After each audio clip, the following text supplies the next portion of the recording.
What's up guys, welcome back. This is Steve with the MrBigKid channel. To all you new viewers out there, welcome, and to my existing viewers, welcome back, and I appreciate you all watching. Today we're going over this guy right here. This is the new hottest 380 on the market. This is the Smith and Wesson Bodyguard 2.0. We're gonna talk about this little firecracker of a pocket pistol and see how well it performs and where the value is. The cool thing about this little guy is it is so much different than every other 380 pocket pistol on the market. In this video, I'm gonna tell you guys why. Hope you guys enjoy the video.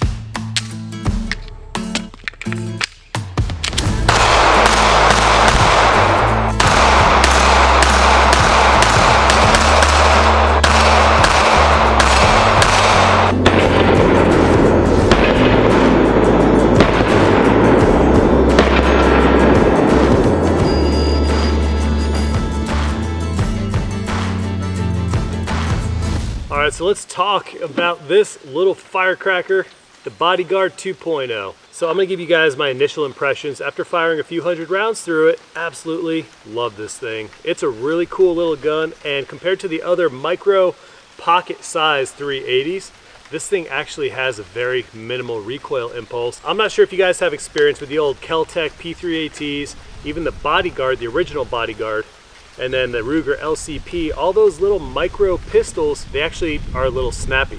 So they kick back pretty good. They're not fun to shoot. They have very defensive triggers, long trigger pulls, long trigger resets.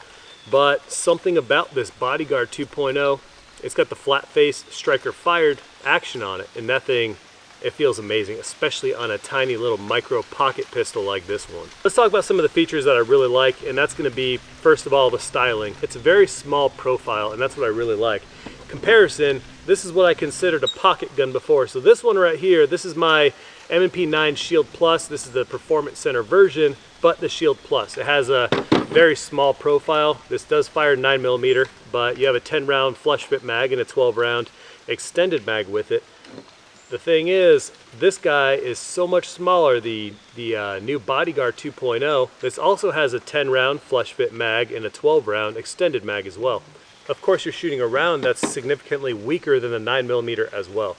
We're gonna brush on that in a little bit. Let's talk about some of the other features. When you look at the slide serrations are really aggressive on this guy, but very effective. You'll notice the very side of the slide right here is serrated, but then the upper corners of the slide is also serrated in the same pattern. There's a lot of places to grip this little slide, and that's good because being a little pocket pistol, you have more of a stout recoil spring and a small pistol like this, and you also have a very small slide. So any option, more places to grab is good. One thing that's kind of refreshing about this little gun is not only the size, but the fact it's just basic. You have a day-night sight up front, and then you have a flat black serrated rear sight as well. And I know this gun comes in incredibly light. It's an extremely light firearm. Now I did test this out at the GOA, the Goals Range Day that they had up here in Knoxville, and that's where I kind of fell in love with it the first time. I'm like, all right, Bodyguard, whatever, let me give it a try. I did a couple magazines at the Smith and Wesson booth at the Range Day, and man, I'm like, what did you guys do to this? This is a soft shooting 380. So sure enough, I tried it again. My buddy Kyle with Gear Know How purchased one, so he brought it up to Naughty After Dark. That's an awesome night vision event in Sweetwater, held by Opie and the Smokies. Again, fired his Bodyguard 2.0. I'm like, man, this is awesome. I've got a couple people that I work with that ended up just purchasing them. So I'm like, all right, these are the signs. I just got to purchase this thing. So I did. I went out and I bought it because I really wanted to do a review on it. So let's talk about performance. We're going to talk about reliability and then value. All right, so we're going to do a little ammunition test right now. So this is the Fiocchi Range Dynamics 95 grain FMJ. Safety first.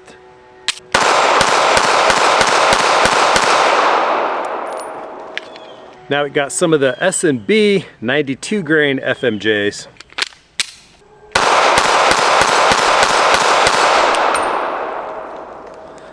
Now, I don't want to blame the lockback on the gun, and here's why.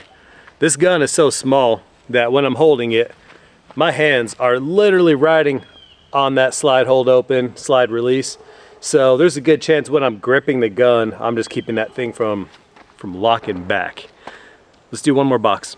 So we got some PMC bronze 90 grain FMJs.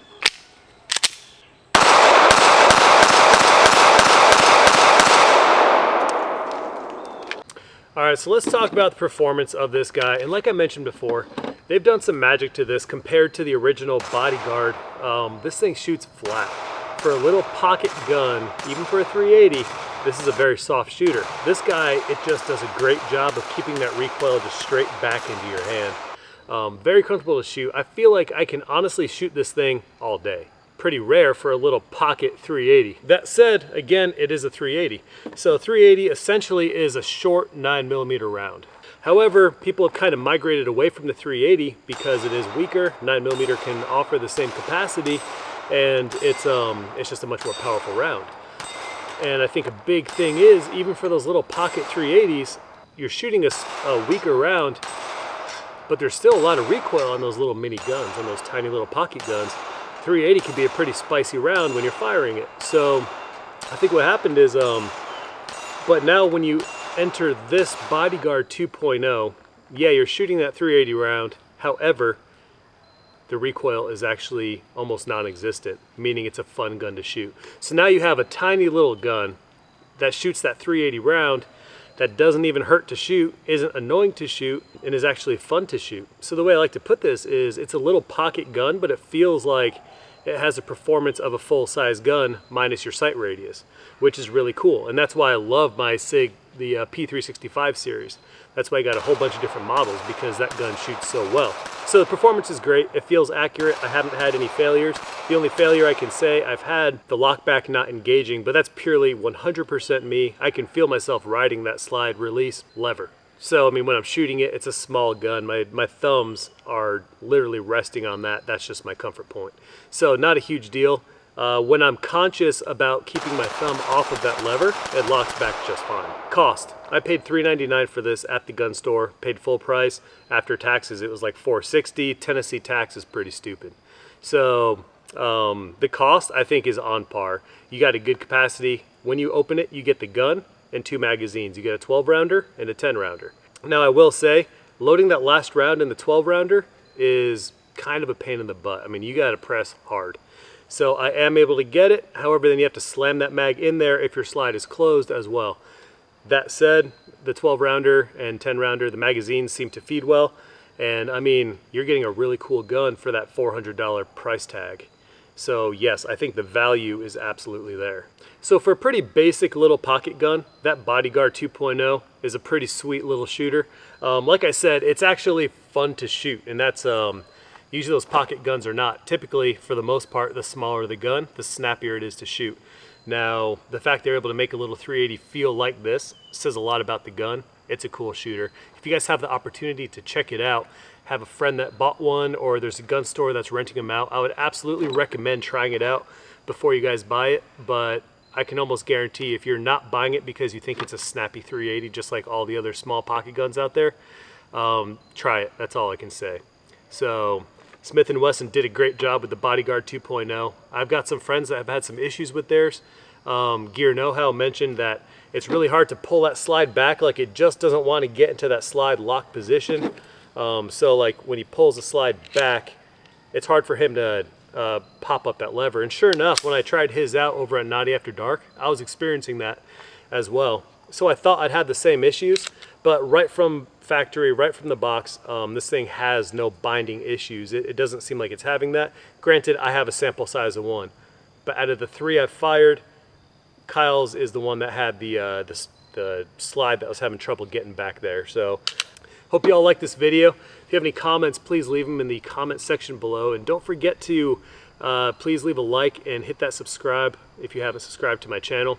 To all my viewers out there, if you're new, welcome. And if you are an existing viewer, welcome back. And I appreciate you all watching. So hope you guys have a blessed week. I'll talk to you guys later.